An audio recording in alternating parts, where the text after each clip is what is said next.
My mother used to say, birds of a feather flock together. If you run around with losers, you will end up a loser. It's necessary that you get the losers out of your life if you want to live your dream.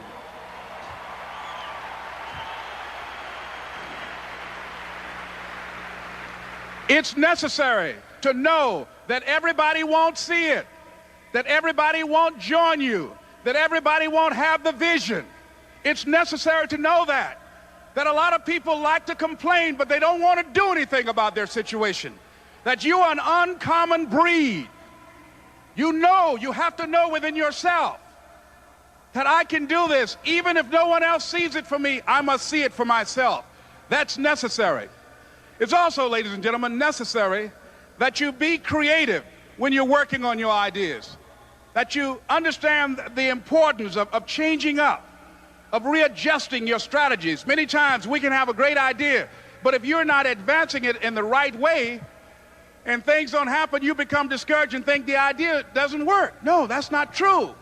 It's necessary that we become creative. I remember when I was in New York walking down the street, and a guy approached me and said, "Hey, mister, can I shine your shoes?" And I said, "No, I'm in a hurry. I don't have time." I kept walking. Someone else said, "Hey, man, your shoes look clutty. May I shine your shoes?" I said, "No, I don't have time. I'm sorry, I'm busy." And I was walking fast, and many people solicited me for my business. And then finally, a young man stepped in front of me, and he said, "Excuse me."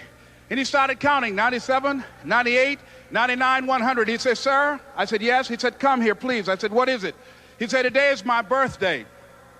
And every year, just to thank God for another year of life, the 100th person who passes my shoe shine stand, I offer them a free shoe shine. Would you give me the honors?" I said, "Why, sure."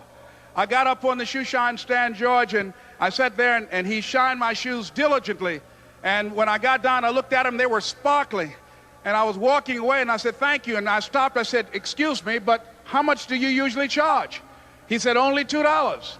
I said, "I tell you what, today's your birthday. Here's $5, keep the change." He said, "Thank you." As I was walking away, looking in the opposite direction at other people coming, he started counting again. 97, 98, 99, 100.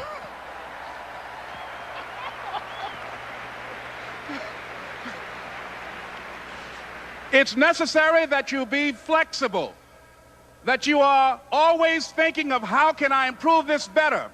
This is a customer-driven economy. It's necessary for you to always explore various ways in which you can improve the quality of service that you're providing for the people in your organization. I remember something, a major company had talked about the extra value service they were providing for their customers. And the lady who had the news conference summarized it this way.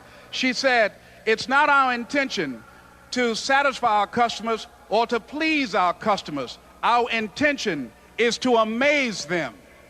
It's necessary, if you're going to compete today, that you look for ways to amaze your customers by being one of those individuals that keep your commitments, that keep your word, that's relentless. It's necessary as you work with the people that you bring into your organization, that they see that you are a good example of a person to work with because you model integrity and determination and ambition and truth and honesty and the way in which you conduct business. The next step is, that is you. That is you. That no one can do it for you but you.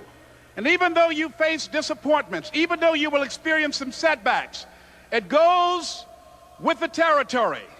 You must understand that. I remember I was playing a game with my 9-year-old son, John Leslie, and I beat him 10 straight games in a game called Connect 4. And finally, I said, "John Leslie, I'm bored. I don't want to play you anymore." And I got up. I said, "I'm ready to go to sleep now." And repeat after me, please. Let's say this together. It's not over until I win.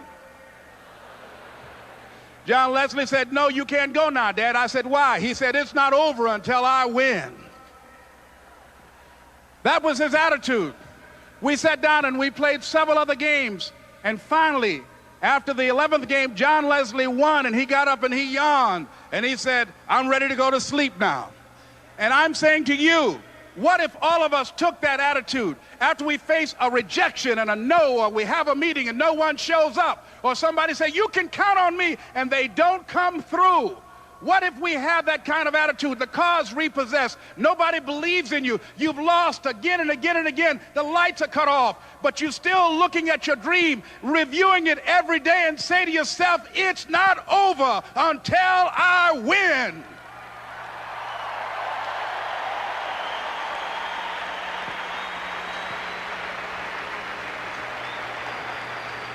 Life will yield to you. Now here's the next step. Repeat after me, please. It's possible. I can live my dream. It's necessary. I work on myself. Surround myself with winners.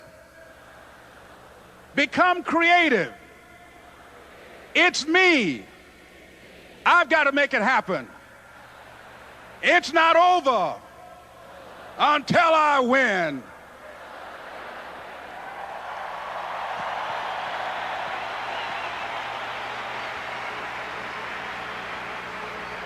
The next thing that's important to know, yes, it's possible that you can choose your future and direct the course of your life as you run toward your dream. It's necessary that you have goals, that you write those goals down, that you plan, that you think constantly of how you can begin to improve what it is that you're doing. If it's your presentations, if it's your recruiting skills, whatever that is, it's also necessary that you look for ways to always find a way to pull it out when everybody else thinks that you are defeated. That you've got to take personal responsibility to know that in order to become successful, you've got to make it your personal business to do it. But the next thing, ladies and gentlemen, I want to share with you that some of you already know that it's hard. It's not easy. It's hard changing your life. It was hard when just over 3 years ago, in the Penobscot building in Detroit, Michigan, where I was operating my business, and I fell on some hard times, and I was sleeping in my office. It was hard coming into the lobby, and the security said, "Excuse me, Mr. Brown, can we see you for a moment?" And I said, "Yes," and I walked up to the counter, and he gave me an envelope, and he said, "Would you mind reading it here?" And I opened the envelope, and the envelope was from management that said, "This is an office tower. It's not a hotel. Please do not sleep in your office." And I said, "Excuse me, sir." I said, "I just work long hours in creating my business. I'm an entrepreneur. And right now things are bad for me, but they're not going to be this way always. And I just asked for the opportunity to continue to operate like I'm doing. I'm not trying to make this my home." And it was hard coming through the lobby. And sometimes they would laugh. There's a guy talking about becoming successful. And look at him. He's bathing in the bathroom upstairs on the 21st floor. He sleeps on the floor. Him and 2 other dreamers up there. Look at him. It was hard, ladies and gentlemen, coming to speak to people. And I was facing financial difficulties in my own life.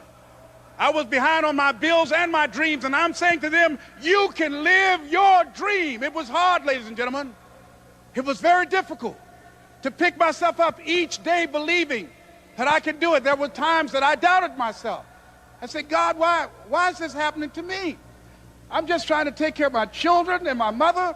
I'm not trying to steal or rob from anybody. Why did this have to happen to me?" It was very hard.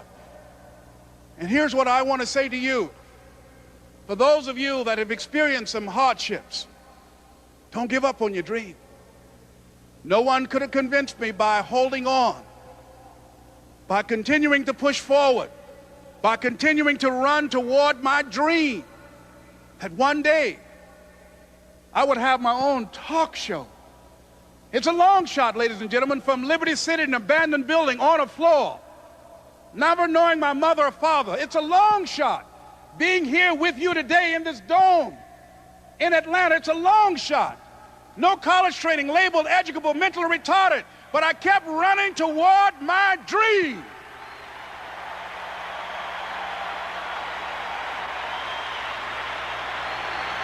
Don't stop.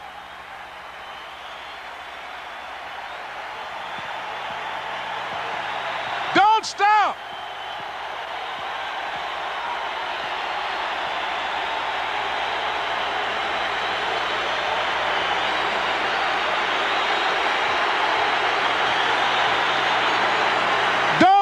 running toward your dream.